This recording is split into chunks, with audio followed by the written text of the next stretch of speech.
Isa ka rin ba sa mga bilyong-bilyong tao ngayon sa buong mundo na nagimbal patungkol sa issue ngayon kay Beyonce Knowles? Kahit na mga netizens ng mga Filipino sa buong mundo ay nakapagsabi na maaaring si Beyonce ay pwedeng matawag na mafia sa music industry. Dahil sinasabi ng mga tao sa buong mundo na may idea, may koneksyon o may kaalaman si Beyonce sa pagkamatay ng mga ilang sikat na mga singers at mga celebrities sa Amerika. Isa na dito ay ang napakasikat sa buong mundo na King of Pop na si Michael Jackson. Maraming mga tao sa buong mundo ang nagtatanong na kung si Beyonce nga ba talaga ang pumaslang kay Michael Jackson. Ito ay dahil maraming nagsasabi na ang dahilan kung bakit nila sinisisi si Beyonce ay ayaw ni Beyonce na masapawan ng ibang mga sikat na singer. At alam nyo ba na kahit na mga news reporter or anchor sa US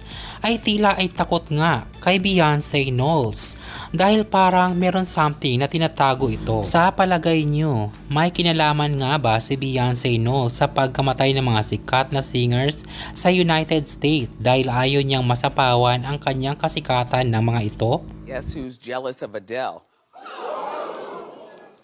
Beyonce.